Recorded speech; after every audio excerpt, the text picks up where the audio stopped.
Le doute, même pas peur. Le doute, quelle est notre relation au doute? Sommes-nous à l'aise ou plutôt mal à l'aise avec le doute? Est-ce que nous sommes confortables ou inconfortables quand on parle du doute? Ça dépend certainement de notre caractère, de notre histoire. Ce matin, nous allons lire un texte dont on parle souvent à Pâques, mais il n'est évidemment pas interdit d'en parler aussi à d'autres moments dans l'année. Nous sommes à la deuxième partie de notre série « Jésus dans la vraie vie », cette rencontre avec Jésus, donc cette rencontre dans les évangiles. Ce ne serait pas toujours dans l'évangile de Marc comme la semaine passée, mais cette fois-ci, ce sera dans l'évangile de Jean. Dans le texte d'aujourd'hui, nous allons rencontrer Jésus en pleine conversation avec un homme qui n'a pas honte de douter. C'est rafraîchissant, c'est bienfaisant, mais ça va nous mettre aussi au défi. Nous allons lire dans Jean 20, les versets 24 à 29. Jean chapitre 20, les versets 24 à 29. Or Thomas, l'un des 12, surnommé le jumeau, n'était pas avec eux quand Jésus vint. Les autres disciples lui racontèrent « Nous avons vu le Seigneur !» Mais Thomas répliqua « Si je ne vois pas la marque des clous dans ses mains, et si je n'y mets pas mon doigt, si je ne mets pas ma main dans son côté, je ne croirai pas. » Une semaine plus tard, les disciples de Jésus étaient de nouveau réunis dans la maison et Thomas était avec eux. Alors que les portes étaient fermées à clé, Jésus vient et debout au milieu d'eux, il dit « La paix soit avec vous. » Puis il s'adresse à Thomas. « Mets ton doigt ici et regarde mes mains. Avance ta main et mets-la dans mon côté. Ne sois pas incrédule, mais crois. » Thomas lui répondit « Mon Seigneur et mon Dieu. » Jésus reprit « C'est parce que tu m'as vu que tu as cru. Heureuses sont les personnes qui n'ont pas vu et qui croient. » Nous ouvrir à la paix. Nous ouvrir à la paix. Les disciples, ceux qui ont accompagné Jésus pendant 3 ans, ont fait une expérience commune. Ils ont vu le Seigneur. Du coup, ils peuvent affirmer tous ensemble, avec force à Thomas, « Nous avons vu le Seigneur. » Ça a beaucoup plus de poids que quand on dit « J'ai vu le Seigneur. » La communauté est importante dans la foi. Savoir que d'autres ont fait la même expérience que nous, au même moment, même ici, c'est pas toujours au même moment, mais savoir ça, que d'autres ont fait la même expérience, ça donne de la force à notre foi. Souvent, on présente le disciple Thomas comme celui qui doute. C'est vrai que dans ce texte, il doute, mais quand on lit le chapitre 20 en entier, on constate qu'il ne doutait pas forcément plus que les autres. Au verset 20, quand la rencontre entre Jésus et les disciples nous est racontée, il est dit explicitement, Jésus, leur montra ses mains et son côté. Donc les autres disciples avaient déjà eu l'occasion de voir ce que Thomas demande de voir. Finalement, il est comme eux, mais avec la différence qu'il n'a pas fait la même expérience qu'eux au même moment. Il est vrai qu'il ajoute le besoin de toucher, dont il n'est pas question pour les autres disciples. Thomas dit clairement, si je ne vois pas la marque des clous dans ses mains, si je ne m'y mets pas mon doigt, si je ne mets pas ma main dans son côté, je ne croirai pas.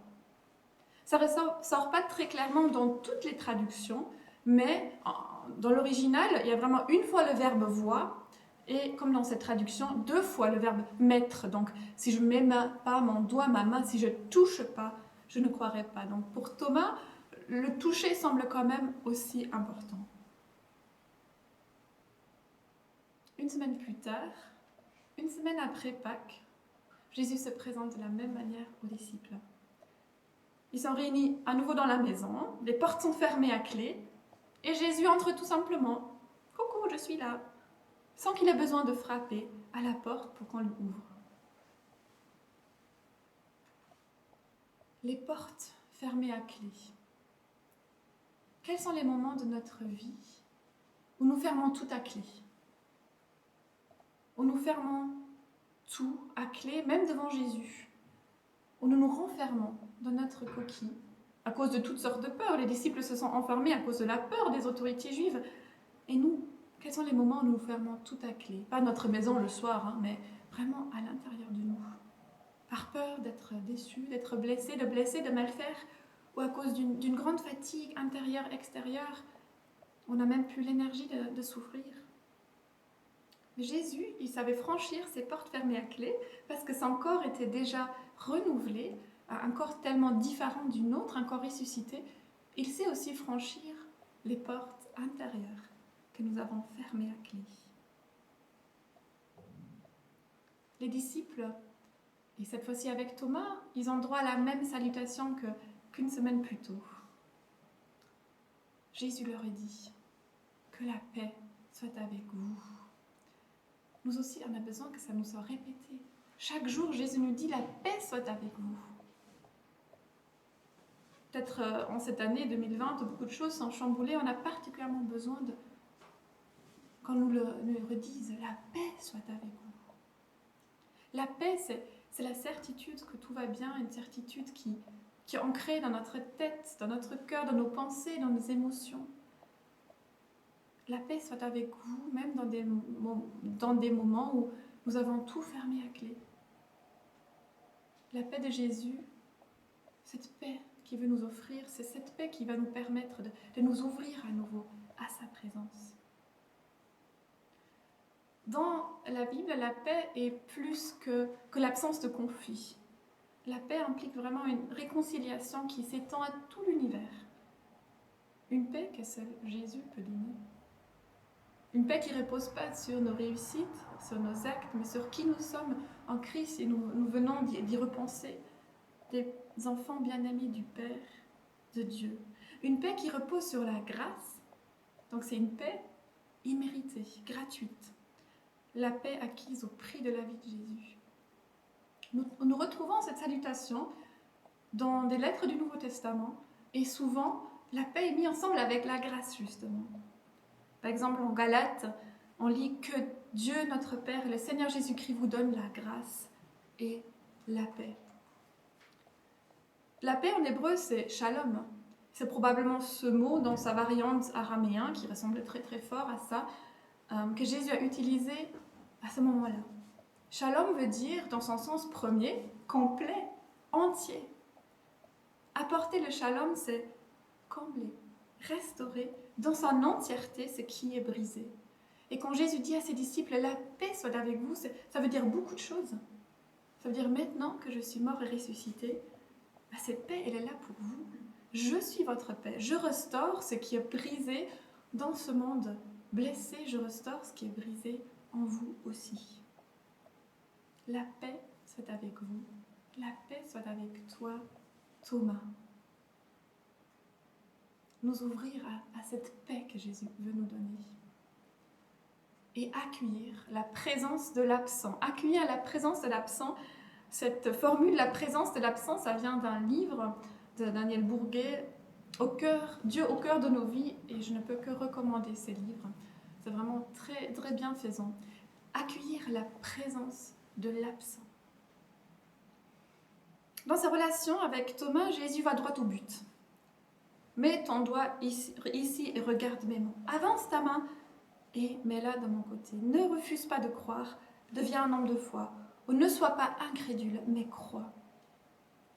Même absent, Jésus a été présent, vous avez remarqué? Il n'a pas été physiquement présent quand Thomas a dit si je ne peux pas voir, si je ne peux pas toucher, je ne crois pas, mais il a été présent parce qu'il reprend en fait les paroles de Thomas. Par ces paroles à Thomas, Jésus apprend doucement aux disciples qu'ils pourront accueillir sa présence autrement, sur un tout autre mode, pas seulement physiquement, plus physiquement, accueillir la présence de l'absent.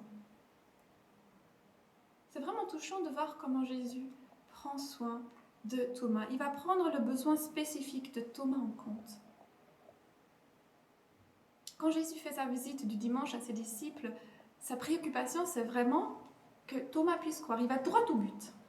Il commence pas par discuter avec Thomas ou par le culpabiliser.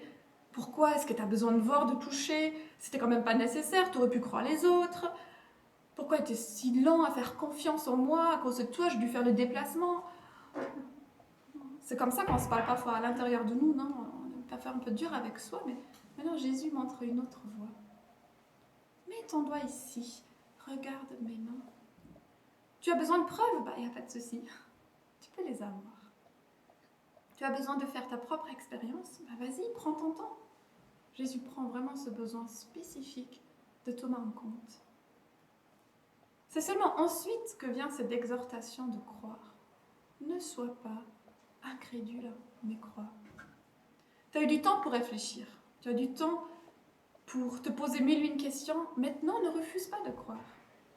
Tu as l'occasion d'expérimenter la foi dans ton propre corps. Maintenant, lance-toi. Jésus lui demande de croire, mais il lui donne quand même l'occasion, la permission de le toucher, de sentir avec ses doigts que la mort, la résurrection de Jésus sont bien réelles. Est-ce que vous avez remarqué dans ce texte, on ne sait pas si Thomas a vraiment touché Jésus. On ne sait pas, le texte ne nous le dit pas. Parfois on l'imagine, mais dans l'histoire de l'Église, il y a certains qui ont pensé que Thomas a touché, après d'autres qui pensent qu'il n'a pas touché, et le texte, je préfère le texte laisser le texte respirer, on ne le sait pas. Mais le texte nous dit qu'en réponse à ce que Thomas vient de voir, et peut-être de toucher, en réponse à ce qu'il vient de vivre avec Jésus, en réponse à l'exhortation de Jésus de croire, Thomas fait vraiment une confession très, très belle, très profonde. Mon Seigneur et mon Dieu. Oui, je reconnais que tu es Dieu. Dans l'Ancien Testament, c'est Dieu qui est appelé Seigneur. Thomas confesse donc que Jésus est Dieu. C'est Dieu que ses ancêtres ont adoré. C'est Dieu qui les a secourus vraiment encore et encore. Et maintenant, Thomas, il dit « Mon Seigneur, mon Dieu ». Il ne dit pas « Tu es Seigneur, tu es Dieu ». Non, c'est vraiment très personnel. « Mon Seigneur, mon Dieu ». Moi qui ai douté, moi qui ai hésité, moi qui avais besoin de voir pour croire, voilà, je reconnais que tu es mon Dieu. Je te veux dans ma vie. Je te veux au centre de tout. Ce qui est vraiment génial dans ce texte, c'est que nous sommes à la fin de l'évangile de Jean. Et la confession de Thomas nous renvoie au tout début, à ce qu'on appelle le prologue de Jean, les 18 premiers versets, donc chapitre 1, versets 1 à 18, où c'est comme un condensé théologique, si vous lisez ce premier chapitre, et Jésus est présenté déjà comme Dieu dans ces versets, comme on peut lire par exemple dans ces deux versets, Jean 1, verset 1, « Au commencement était celui qui est la parole de Dieu, il était avec Dieu, il était lui-même Dieu. Et personne n'a jamais vu Dieu, Dieu le Fils unique qui vit dans l'intimité du Père, nous l'a révélé. » Maintenant, on arrive à la fin de l'évangile et Thomas, qui doutait il y a une minute encore, nous entraîne dans une adoration si simple, si profonde. Mon Seigneur, mon Dieu. Tout ce que Jean veut nous montrer dans son évangile, c'est Jésus est Dieu et votre réponse, c'est le voir vous-même comme Seigneur, comme Dieu, c'est l'adorer, c'est le reconnaître.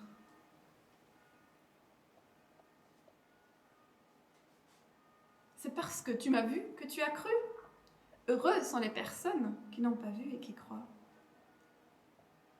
Ces paroles sont adressées à Thomas, mais elles auraient pu aussi s'adresser aux autres disciples. Quand nous lisons vraiment le chapitre de Jean 20, on voit que Jésus rencontre plusieurs personnes. Il rencontre Marie de Magdala en premier et qui vient dire aux disciples « J'ai vu le Seigneur ». Elle avait besoin de voir aussi. Et on ne sait même pas comment les disciples ont réagi. Le texte ne dit rien et ça c'est déjà assez significatif. Marie avait besoin de voir, les disciples avaient besoin de voir. Et ça c'est normal. Car c'est vrai que les disciples ont été témoins de 3 résurrections dans ces 3 dernières années. Il y avait Lazare, il y avait le fils d'une veuve, il y avait la fille de Jairus, mais c'est lui qui avait ressuscité ces personnes. Il venait d'être enterré, donc ça changeait tout. C'est lui qui avait opéré pour que ces morts puissent ressusciter, et là, il n'était plus là. le fait de revenir à la mort, c'est pas quelque chose de banal, de quotidien, de facilement compréhensible, même si Jésus avait parlé encore plusieurs fois à ses disciples de ça. La résurrection de Jésus était encore tellement différente. C'était encore sur un autre mode parce qu'il allait inaugurer une nouvelle vie. Les autres personnes qui étaient mortes et ressuscitées par Jésus, ils allaient mourir, remourir. Mais Jésus, non. Il avait vaincu la mort. C'était vraiment alors l'indicible qui s'est produit. On pourrait même dire l'indicible plus. Tellement indicible. Donc à première vue, ces paroles de Jésus peuvent nous paraître un peu dures, mais elles sont là pour amener les disciples plus loin. Amener les disciples dans un autre mode de leur foi, dans une nouvelle dimension de la foi.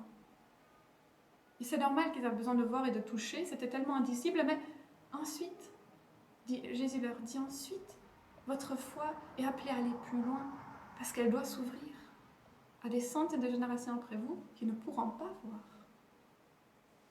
Pour nous, ces paroles sont vraiment très, très encourageantes.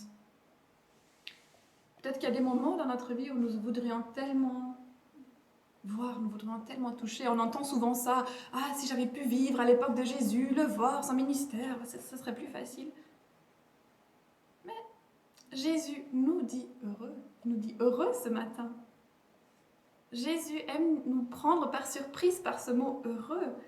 Le même qu'il a utilisé dans les béatitudes, dans l'évangile de Matthieu, chapitre 5.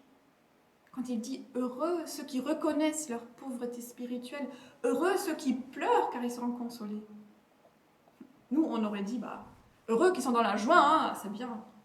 Heureux ceux qui sont forts dans la foi. Heureux ceux qui ont pu voir. » C'est comme ça qu'on réagit souvent. Mais non, Jésus dit tout autre chose. Il nous prend par surprise, il y a vraiment un trésor à découvrir là. Pourquoi sommes-nous si heureux si nous croyons sans voir?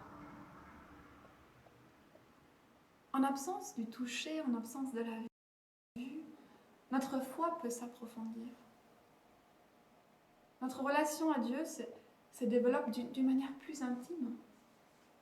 Nous pouvons petit à petit accueillir, toucher en quelque sorte avec nos mains intérieures, avec notre cœur, justement la présence de l'absent. L'absent qui est présent par son esprit. L'absent qu'il est de corps, qu'il est physiquement, mais qui est là réellement. Celui qui est toujours présent, qui connaît à fond notre cœur, nos pensées, nos émotions, nos doutes aussi. Nous ouvrir à la paix. Accueillir la présence de l'absent. Et une des étapes sur ce chemin, c'est oser faire face à ses doutes. Nous ouvrir à la paix, accueillir la présence de l'absent et traverser nos doutes. Bien souvent, il se passe plus qu'une semaine entre le début de nos doutes et leur résolution. Non, pour vous? Et parfois, on ne sait même pas à quel moment nos doutes ont commencé. Alors, que faire face à nos doutes? Je n'aurai pas ici une réponse complète, loin de là, mais ce sont simplement quelques pistes modestes qui viennent un peu aussi de ces textes. Le récit de Thomas nous encourage premièrement à oser avouer nos doutes, même si ça reste encore très difficile dans notre milieu. Mais vous savez, même après ces rencontres que Jésus fait avec ses disciples, Matthieu nous rapporte dans son évangile, en Matthieu 28, verset 17, quand il envoie ses disciples en Galilée, quelques-uns eurent des doutes. Apparemment, ce n'était pas encore tout à fait résolu là. Donc, de quoi nous décomplexer, de quoi nous dire, oui, nous aussi, on peut oser avouer nos doutes. Nous voyons vraiment dans ce texte l'importance d'exprimer les doutes. Quand nous les exprimons, ça change quelque chose en nous et ça change quelque chose dans notre rapport aux doutes. Exprimer, pas seulement les laisser à l'intérieur de nous comme ça, mais vraiment les formuler, même à voix haute. Pas seulement les formuler à l'intérieur de nous, mais les sortir de nous. Pour certaines personnes, ça va être les écrire pour pouvoir les dire ensuite. Mais vraiment les formuler, les sortir, comme Thomas l'a fait aussi. Des doutes non avoués peuvent nous faire beaucoup plus de tort que ce que nous craignons des doutes exprimés. Des doutes non avoués peuvent nous faire beaucoup plus de tort que ce que nous craignons des doutes exprimés. Parce que des doutes non avoués ne vont pas nous permettre de grandir dans la foi, tandis qu'y faire face nous permettra de cheminer vers une nouvelle profondeur. George MacDonald a dit « Aimes-tu si peu ta foi que tu t'es jamais battu avec la crainte qu'elle ne soit pas vraie ?» Là où il n'y a pas de doute, pas de question, pas de perplexité, il ne peut y avoir de croissance. Ça, c'est fort, hein, mais ça nous met vraiment au défi. Là où il n'y a pas de doute, pas de question, pas de perplexité, il ne peut y avoir de croissance. Quand nous avons nos doutes, il y a quelque chose qui peut s'éclaircir. Nous le voyons dans le récit de Thomas, avec ce besoin de toucher qui est exprimé et qui est d'abord érigé en condition de pouvoir croire. Parfois, nous aussi, nous pensons avoir besoin de toucher, nous pensons avoir besoin de quelque chose en particulier, d'une preuve, d'une guérison physique, une guérison de l'âme, pour croire. Mais quand tout d'un coup, nous sommes rendus attentifs à la présence de Dieu, ce besoin spécifique s'efface. Et si ce besoin spécifique de Thomas, c'était de toucher la marque des clous, mais comme on a déjà dit tout à l'heure, on ne sait pas si Thomas a touché. Et le fait que ce ne soit pas clair dans ce texte, ça nous fait réfléchir. Ai-je vraiment besoin de toucher moi aussi? Peut-être que Thomas a touché, peut-être pas, mais moi, est-ce que j'ai besoin de cette chose en particulier que je veux pour croire? Ai-je vraiment besoin de cette preuve, de cette certitude, de cette réponse pour pouvoir me lancer, pour pouvoir faire confiance à Dieu? Heureuses les personnes qui n'ont pas vu et qui croient. Il y a un autre point qui me fait réfléchir aussi. Le doute de Thomas porte sur un élément sans lequel la foi ne peut pas survivre à long terme. C'était un élément central de la foi, c'était la mort, la résurrection de Jésus. Et quand il s'agit d'un élément comme ça, dans la foi vraiment centrale, c'est important de continuer à cheminer vers une conviction. Non dans la peur, dans la pression, mais dans une attitude d'ouverture et d'authenticité. Cheminer, non pas vers une conviction en contournant les doutes, mais en les traversant, en osant y faire face, en traversant ces doutes. Mais il y a plein d'autres aspects dans la foi qui n'ont pas besoin de cette certitude. C'est quelque chose qui est devenu important pour moi depuis un temps. Et récemment, j'ai été interpellée par le titre d'un livre qui est peut-être un peu provocateur. Je ne l'ai pas mis dans le PowerPoint, pardon. C'est The Sin of Certainty, le péché de la certitude. Le péché de la certitude de l'auteur Pete Enns. Et j'ai acheté ce livre. Et Léo me dit que c'est une des phrases qu'il entend le plus souvent. J'ai acheté ce livre. Le péché de la certitude. Il y a des manières de vivre la foi où tout rentre dans une case, où tout doit trouver sa place dans un système construit par des êtres humains. Et personnellement, je pense que la foi a besoin de respirer. Et un bon exemple, ça pourrait être la création. Le monde a-t-il littéralement été créé en 6 jours de 24 heures? Comment Dieu s'est-il pris pour créer? Est-ce que l'évolution et la foi peuvent aller ensemble? Ai-je vraiment besoin d'une réponse dans cette question maintenant? La Bible ne nous donne pas des réponses toutes faites à toutes nos questions. Parfois, on pose des questions et la Bible donne des réponses tout à fait qui ne répondent pas à ces questions, mais à autre chose. Il est permis d'hésiter, même si ça pourrait durer des années pour trouver une réponse et même si on ne trouvera pas de réponse jusqu'à la fin de notre vie, parce que c'est un élément secondaire dans notre foi. La foi n'a pas besoin de cette certitude dans tous les domaines. La foi, c'est faire confiance à Dieu dans une attitude authentique qui s'approfondit jour après jour. La foi, c'est égal faire confiance à Dieu. Et c'est pas égal avoir la certitude dans tous les domaines. Ça, c'est une question de contrôle. Si nous voulons avoir la certitude dans tous les domaines, c'est nous qui gardons le contrôle. Mais si nous sommes prêts à faire face à nos questionnements, à nos doutes, nous faisons confiance à Dieu et nous laissons le contrôle de côté. Et là, notre foi est beaucoup plus en sécurité. C'est là l'endroit le plus sûr pour que notre foi se repose, pour que notre foi grandisse, beaucoup plus sûr que les caprices et les humeurs de notre propre pensée comme le dit cet auteur. Si ma conviction dans un de ces domaines secondaires devait évoluer, ma foi ne va pas s'écrouler.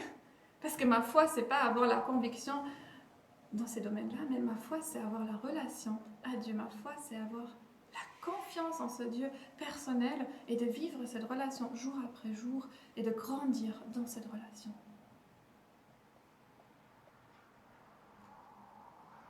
Abandonner le contrôle, faire confiance à Dieu, traverser nos doutes. Donc cheminer vers une certitude, non pas dans la pression, la peur, pour ces points où sans trop la mort, la résurrection de Jésus, et moins besoin de cheminer vers cette conviction, cette certitude dans d'autres domaines, c'est moins urgent. Nous ouvrir à la paix soit avec vous, accueillir la présence de l'absent, mon Seigneur et mon Dieu, et traverser nos doutes, heureuses sont les personnes qui n'ont pas cru et qui croient. Amen.